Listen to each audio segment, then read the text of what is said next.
একজন সাধারণ টুলবুথের কর্মচারী যার জীবনে কোনো স্বপ্ন ছিল না, কিন্তু ভাগ্য তাকে এমন এক জায়গায় নিয়ে গেল যেখানে সে এক অবিশ্বাস্য স্বপ্ন দেখল, ব্যাংক লুট করার। তবে বন্দুক বা বোমা দিয়ে নয়, বরং একটি থিয়েটারের ভেতর থেকে ৮০ বছরের পুরনো এক সুড়ঙ্গ দিয়ে। এই অসম্ভব পরিকল্পনা কি সফল হবে, নাকি ভালোবাসার জালে জড়িয়ে সে লক্ষ্য থেকে সরে যাবে? তো আর বেশি গভীরে না গিয়ে শুরু করি আজকের এক্সপ্লেনেশন, হেনরিস ক্রাইম। গল্পের শুরুতে আমরা হেনরি নামের অত্যন্ত সাদাসিধে একজন মানুষকে দেখতে পাই, যে একটি টুল ট্যাক্স বুথের তার নাইট শিফট করছিল। তার মুখ দেখে মনে হচ্ছিল জীবনটা যেন তার কাছে পুরোপুরি রঙহীন হয়ে গেছে। সকালে বাড়ি ফিরতেই তার স্ত্রী ডেবিও তাকে ঠিক একই কথা বলে, তুমি এখন আর আমাকে ভালোবাসো না, তাই না? আমার মনে আছে সেই দিনগুলোর কথা, যখন তুমি বাঁচতে। সবকিছু তখন অন্যরকম ছিল। তাদের কথাবার্তা চলছিল। ঠিক তখনই বাইরে কেউ সজোরে দরজা ধাক্কা দিতে শুরু করে। হেনরি দরজা খুলতেই দেখে তার বন্ধু এডি দাঁড়িয়ে আছে। তার সাথে জো নামে আরও একজন লোক ছিল। তার অবস্থা দেখে খুবই খারাপ মনে হচ্ছিল এবং সে বারবার বমি করছিল। ডেবি যেহেতু একজন নার্স, তাই সে জোকে সাহায্য করার জন্য ভেতরে নিয়ে আসে। ঠিক তখনই এডি হেনরিকে বলে, ভাই, আজ ওর বাস্কেটবল টিমের ম্যাচ আছে, ওর জায়গাটা তুই খেলে দে, কারণ এই অবস্থাতে ওই খেলতে পারবে না। হেনরি প্রথমে মানা করার চেষ্টা করলেও এডি জোর করে তাকে জার্সি পরিয়ে নিজের সাথে নিয়ে যায়। হেনরি জিজ্ঞেস করে, খেলাটা কোথায় হবে? এডি উত্তর দেয়, বেশি দূরে না, এখান থেকে মাত্র 15 মিনিট লাগবে। হঠাৎ এডি গাড়ি থামাতে বলে আর হেনরিকে জানায়, আমরা কিছুক্ষণের মধ্যেই ফিরে আসছি, শুধু কিছু খাবার দাবার কিনতে যাচ্ছি, তুই এখানে বসে গাড়িটা চালু রাখবি, ঠিক আছে? কিন্তু যেতে যেতেই ঘটে এক অবাক করা কাণ্ড। এডি এবং তার দুই সঙ্গী মুখে মাস্ক পরে নেয়, যাদের মধ্যে বাকি দুজনকে হেনরি চিনতও না। আর তারপরে তারা তিনজন নিজেদের বন্দুক বের করে সোজা ব্যাংকের ভিতর ঢুকে যায়। বেচারা হেনরি তখনও কোনো ধারণা ছিল না যে এডি আর তার সঙ্গীরা ব্যাংক লুট করতে এসেছে, এবং সে না জেনেই তাদের ড্রাইভারের ভূমিকা পালন করছে। শুধু তাই নয়, গাড়িটাও ছিল চোরাই, যা তার কেটে চালু করা হয়েছিল। কিছুক্ষণ পরে ডাকাতেরা ব্যাংক থেকে বেরিয়ে এদিক ওদিক দৌড়াতে শুরু করে। এরই মধ্যে সেখানে উপস্থিত একজন গার্ড হেনরিকে দেখে ফেলে, কারণ সে ডাকাতদের মতোই টি শার্ট পরেছিল। আর ঠিক এই কারণেই তাকে গ্রেফতার করা হয়। পুলিশ হেনরিকে অনেক জিজ্ঞাসাবাদ করে আর তার সঙ্গীদের নাম জানার চেষ্টা করে, কিন্তু এডি ছাড়া হেনরি আর কাউকে চিনত না। আর সে এতটাই সরল ছিল যে সে এডির নামও নেয়নি, শুধু এই ভেবে যে যাই হোক, ও তো আমার বন্ধু। এই কারণে ব্যাংক ডাকাতির চেষ্টার অপরাধে হেনরিকে 3 বছরের কারাদণ্ড দেওয়া হয়। জেলে যেতেই তার সাথে আলাপ হয় ম্যাক্স নামের এক ব্যক্তির সাথে, যে হেনরির সাথে খুব ভালোভাবে কথা বলতে শুরু করে। পরের দিন সকালে নাস্তা করার সময় ম্যাক্স হেনরিকে বলে, এখানে প্রত্যেক কয়েদির জীবনে কোনো না কোনো স্বপ্ন ছিল, কিন্তু তারপর তাদের জীবনে এমন কিছু ঘটে যায় যার ফলে তারা এখানে এসে পৌঁছায়। তোমার স্বপ্নটা কি ছিল? হেনরি উত্তর দেয়, আমার কোনো স্বপ্ন নেই। এটা শুনে ম্যাক্স বলে, কোনো স্বপ্ন না দেখাটাই তো সবচেয়ে বড় অপরাধ, তাই বলো তোমার স্বপ্নটা কি? হেনরি আবারও উত্তর দিলে ম্যাক্স বলে, এমন জীবনের কি লাভ যার কোনো স্বপ্নই নেই। এভাবেই 6 মাস কেটে যায়। ডেবি একদিন হেনরির সাথে জেলে দেখা করতে এসে বলে, আমার তোমাকে কিছু জরুরি কথা বলা আছে। ডেবি তাকে জানায় যে সে অন্য একজনের প্রেমে পড়েছে, কিন্তু হেনরি বড় মনের পরিচয় দিয়ে বলে, কোনো ব্যাপার না, আমি শুধু চাই তুমি ভালো থাকো। যদি আমার সাথে থাকতে না পারো তবে অন্য কারোর সাথেই থাকো। অন্যদিকে ম্যাক্সের কাছে জেলটা এখন নিজের বাড়ির মতো মনে হতে শুরু করেছিল। একদিন সব কয়েদিরা নিজেদের মধ্যে কথা বলছিল। ম্যাক্স, গতবার যখন পেরোল অফিসার তোকে জিজ্ঞেস করেছিল যে আমরা যদি তোকে ছেড়ে দেই তাহলে তুই আমাদের জন্য কি করবি, তখন তুই কি জবাব দিয়েছিলি? যার উত্তরে ম্যাক্স বলে, আমি বলেছিলাম আমি তোমাদের বাড়িতে ঢুকে তোমাদের কুকুরকে মেরে ফেলবো, তোমাদের বাড়িতে আগুন জ্বালিয়ে দেবো, আর সেখানে থাকা প্রত্যেকটা জীবন্ত জিনিসের জিভ কেটে নেব। এরপর হেনরিকে জিজ্ঞাসা করা হয়, তোমার রিভিউ কবে? হেনরি জানায় পরের মাসে। তখন একজন কয়েদি বলে ওঠে, সবাই বিশ্বাস করে যে হেনরি নির্দোষ।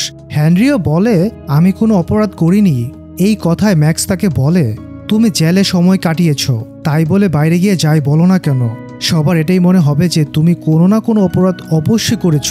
অবশেষে হেনরি জেল থেকে ছাড়া পাওয়ার দিন চলে এসেছে। জেল থেকে বেরিয়ে সে প্রথমেই ডেবির সাথে দেখা করতে যায়, কিন্তু দরজা খুলতে সে জোকে দেখে অবাক হয়ে যায়। শুধু তাই নয়, ডেবির গর্ভে তখন জোয়ের সন্তান ছিল। এই সব কিছু দেখে হেনরি মনে মনে ভাবতে থাকে কিভাবে তার জীবনটা এক মুহূর্তে পুরোপুরি পাল্টে গেল। ডেবি হেনরিকে তার সমস্ত জিনিসপত্র দেখিয়ে জিজ্ঞেস করে, এখন তুমি ভবিষ্যতে কি করবে? হেনরি কোনো উত্তর না দিয়ে চুপ করে থাকে। তখনই জো সেখানে এসে হেনরিকে একটা ব্যবসার প্রস্তাব দেয় এবং বলে, কোর্টে আমার নাম না নেওয়ার জন্য ধন্যবাদ। কিন্তু হেনরি বলে, আমি তো তোমার নামই জানি না। এই বলে সে সেখান থেকে চুপচাপ চলে যায়। এরপর হেনরি সেই ব্যাংকের সামনে গিয়ে দাঁড়ায়, যেখান থেকে এই সমস্ত ঘটনার সূত্রপাত হয়েছিল। কিন্তু ঠিকই তখনই একটি গাড়ি তাকে ধাক্কা মারে এবং সে মাটিতে পড়ে যায়। গাড়িটি জুলি নামের এক মহিলা চালাচ্ছিল। জুলি প্রথমে হেনরিকে অনেক বকাবকি করে, কিন্তু তারপর জিজ্ঞাসা করে, তুমি ঠিক আছো তো? সেই মুহূর্তে ব্যাংকের গার্ডও সেখানে চলে আসে এবং অ্যাম্বুলেন্স ডাকার কথা বলে, কিন্তু হেনরি মানা করে দেয়। এরপর গার্ড তাকে পাশের একটি ক্যাফেতে নিয়ে যায়। জুলিও তাদের পেছনে পেছনে সেখানে আসে। হেনরি জুলিকে বলে, আমি আপনাকে কোথাও দেখেছি। উত্তরে জুলি বলে, আমাকে নয়, রাস্তা দেখে চলাফেরা করুন। এই বলে সে সেখান থেকে চলে যায়। হেনরি বাথরুমে গেলে তার চোখে পড়ে দেওয়ালে আটকানো একটি পুরনো নিউজের দিকে। ৮০ বছরের পুরনো সেই নিউজ পেপারে কাটিংয়ে ব্যাংকে হওয়া একটি চুরির আর্টিকেল ছিল। সেই চুরিটি করা হয়েছিল একটি আন্ডারগ্রাউন্ড টানেলের মাধ্যমে, যা ব্যাংকের পেছনে থাকা একটি থিয়েটারের সাথে যুক্ত ছিল।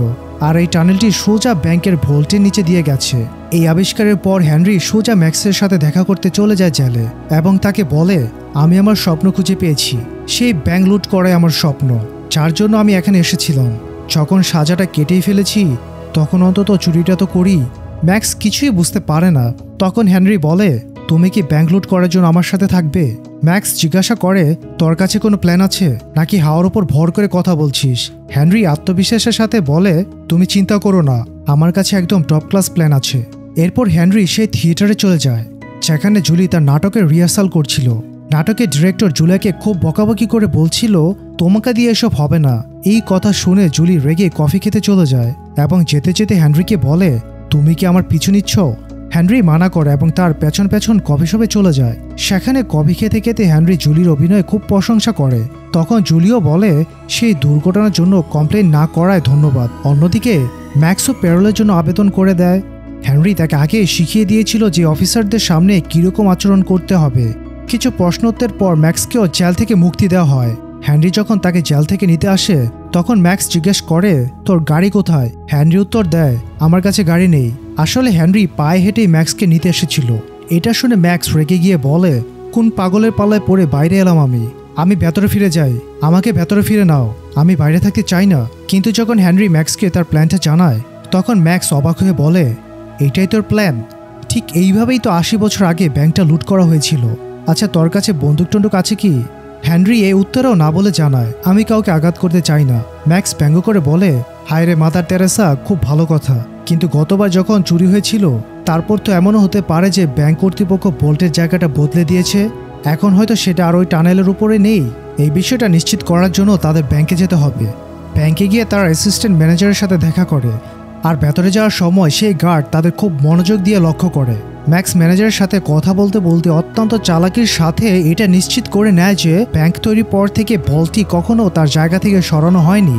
সে এতটাই কৌশলে কাজটা করে যে ম্যানেজারের বিন্দুমাত্র সন্দেহ হয় না।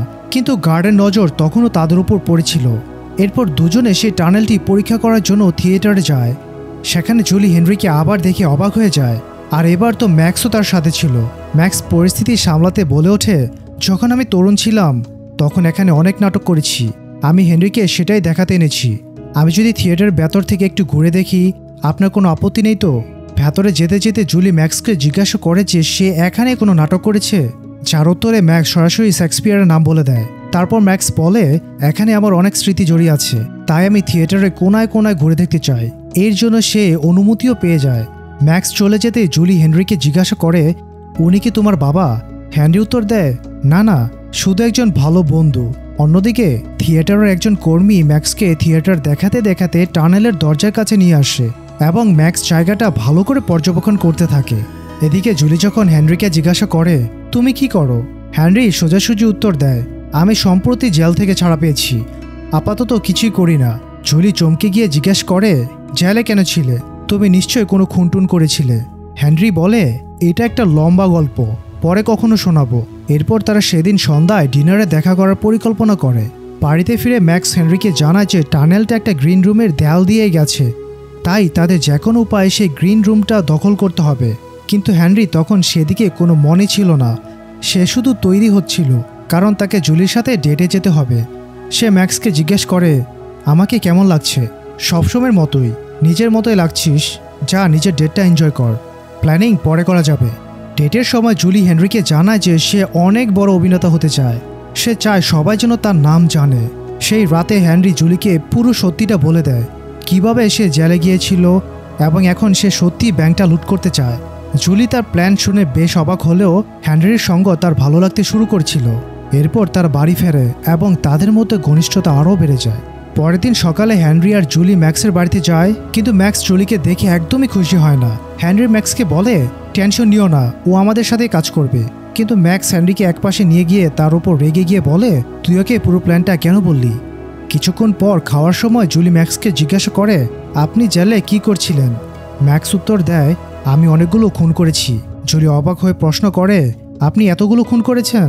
ধরা পড়া ভয় ছিল না? ম্যাক্স বলে, আমার তো জেলই পছন্দ, এটাই আমার সবচেয়ে প্রিয় জায়গা। থিয়েটারে যাওয়ার পথে হেনরি আর জুলির মাথায় একটা বুদ্ধি আসে, কেন তারা এই থিয়েটারে অডিশনে আয়োজন করছে না? এতে তারা অনেক বেশি সময় কাটাতে পারবে। কিন্তু কিছুক্ষণ পর ম্যাক্সের মাথায় আরও ভালো বুদ্ধি আসে। সে বলে, যে অভিনেতার ওই গ্রিন রুমটা, তাকে যদি বের করে হেনরি সে রোলটা দেওয়া হয়, তাহলে আমরা আরামেই ঘোরাঘুরি করতে পারবো, কেউ কিছু জানতে পারবে না। হেনরি বলে, আমি তো অভিনয় করতে পারি না।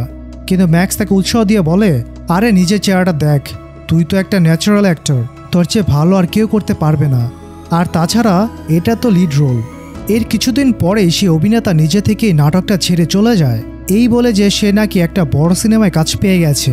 কিন্তু আসলে ম্যাক্সই তাকে বোকা বানিয়েছিল। এই কথা জানতে পেরে জুলি ভীষণ রেগে যায় আর বলে, তোমরা কি আমার কেরিয়ারটা নষ্ট করেই ছাড়বে? অবশেষে হেনরি অডিশন দেয় এবং সিলেক্টও হয়ে যায়। তখন তাদের কাজটা করা আরও সহজ হয়ে গেল।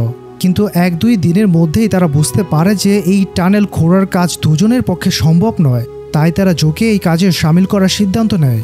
অনেক বোঝানোর পর জো কাজটা করতে রাজি হয়, কিন্তু সুড়ঙ্গটা দেখে সে বলে, এইসব করার কি দরকার? তোমরা সোজা বন্দুক নিয়ে গিয়ে ডাকাতি করে নাও। ম্যাক্স উত্তর দেয়, তোর মতো বোকাদের মতো চুরি আমরা করতে চাই না। ধীরে ধীরে কাজ এগোতে থাকে। এই কাজের পাশাপাশি হেনরি তার অভিনয়ের প্রতিও বেশ মনোযোগ হয়ে উঠেছিল। হেনরির এখন শুধু টাকা নয়, জীবনে নতুন কিছু করার ইচ্ছেও জেগেছিল। এক রাতে কাজ সেরে বাড়ি ফেরার সময় সে ব্যাংকের গার্ড তাদের পথ আটকায়, যে হেনরিকে প্রথম গ্রেপ্তার করেছিল। সে বলে, আমি ইদানিং তোমায় বেশ কয়েকবার ব্যাংকের পেছন দিয়ে থিয়েটারে যেতে দেখেছি, আমি এবার কোনো গড়বড় হতে দেব না। হেনরি সেই গার্ড, যার নাম ফ্র্যাঙ্ক, তাকে নিজের সাথে গাড়িতে আসতে বলে এবং গাড়িটা একটা শান্ত জায়গায় নিয়ে যায়। হেনরি তাকে জিজ্ঞাসা করে, তুমি কি চাও? ফ্র্যাঙ্ক জানায়, প্রতি মাসে একবার করে একটা ট্রাক আমাদের পার্টনার ব্যাংকগুলোতে যায় এবং সমস্ত টাকা এক জায়গায় জড়ো করে।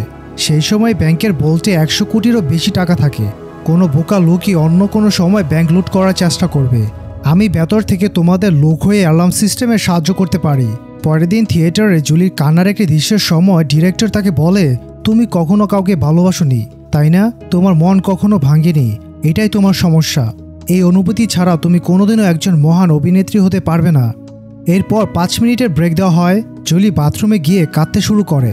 হেনরি তার কাছে গিয়ে জিজ্ঞাসা করে, তুমি ঠিক আছো তো?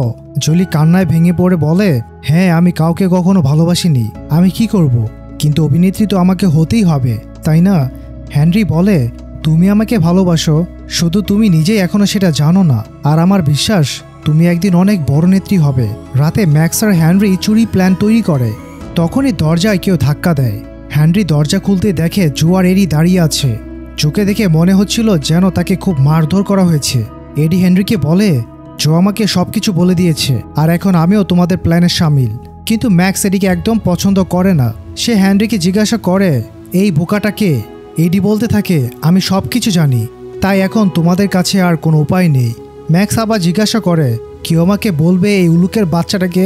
কিন্তু এডি রেগে গিয়ে বলে, আমি এই প্ল্যানের ভেতর আর তুই বাইরে, বুড়ু। ম্যাক্স তাকে সরাসরি সেখান থেকে চলে যেতে বলে, কিন্তু এডি আবারও ম্যাক্সকে বুড়ু বলে রাগিয়ে দেয়। এবার ম্যাক্স রেগে গিয়ে এডিকে মারতে গিয়ে যায়, কিন্তু হেনরি কোনো মতে তাদের থামায়। পরের দিন ম্যাক্স আর হেনরি থিয়েটারে গিয়ে জানতে পারে যে তাদের শো আর মাত্র কয়েকদিনের মধ্যে অনুষ্ঠিত হবে। এই কথা শুনে তারা দুজনেই চিন্তায় পড়ে যায়। হেনরি বলে, আমার মনে হয় না আমরা আর চুরিটা করতে পারবো। আসলে সে এখন জুলিকে ভালোবাসতে শুরু করেছে। চুরি করে তাদের এখান থেকে পালাতে হবে, কিন্তু সে জুলি থেকে দূরে যেতে চায় না। ম্যাক্স হেনরিকে ধরে বলে, তুই আমাকে জেল থেকে বাইরে ডেকেছিস তোর সাহায্যের জন্য, আর এখন তুই এই কাজটা করতে মানা করছিস? আমি আমার সারাটা জীবন শুধু কথা বলেই কাটিয়ে দিয়েছি। এতদিন জেলে বন্দি ছিলাম, এখন যখন বাইরে এসেছি তখন বড় কোনো কাণ্ড না ঘটিয়ে আমি ফিরবো না। রাতে হেনরি আর জুলি দেখা করে। হেনরি জুলিকে জানায় যে তাকে শোয়ের প্রথম দিনই ব্যাংক লুট করতে হবে এবং তারপর সে এখান থেকে পালিয়ে ক্যালিফোর্নিয়াতে চলে যাবে। তোমাকেও তো হলিউডে কাজ করতে হবে, তুমি সেখানে আমার সাথে দেখা করবে তো? কিন্তু এটা শুনতে জুলির রাগ ফেটে পড়ে। সে বলে, যদি চলে যাওয়ার ছিল তাহলে আমাকে ভালোবাসার উপর বিশ্বাস কেন করালে? তুমি শুধু থিয়েটারে ঢোকার জন্য আমাকে ব্যবহার করেছো। আমি তোমার সাথে কোথাও দেখা করব না। আমারই ভুল যে আমি একজন চোরের প্রেমে পড়েছি। দেখতে দেখতে শোয়ের দিন এসে যায়, আর সাথে ব্যাংক লুট করার দিনও।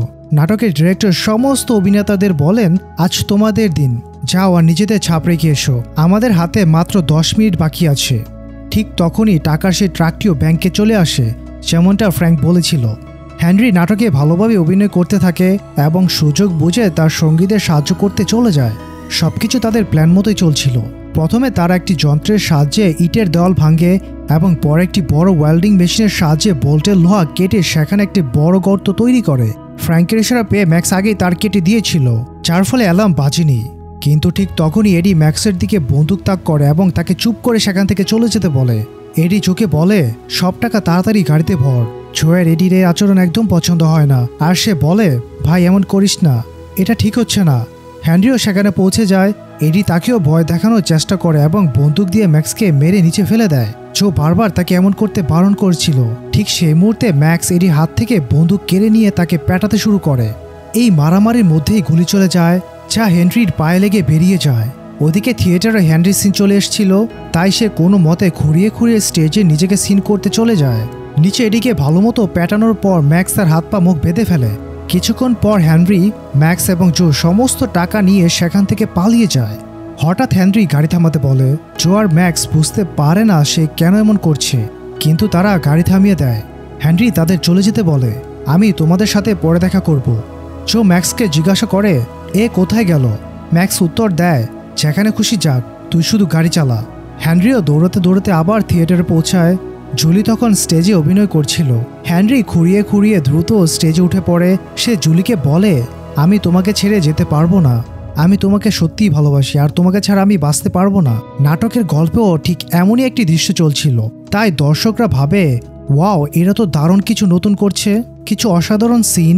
আর তারা সবাই জুলির হ্যাঁ বলার জন্য অপেক্ষা করতে থাকে। ডিরেক্টরও সাথে সাথে লাইটগুলো একটু ডিম করে দিয়ে জুলিকেও হ্যাঁ বলতে ইশারা করে।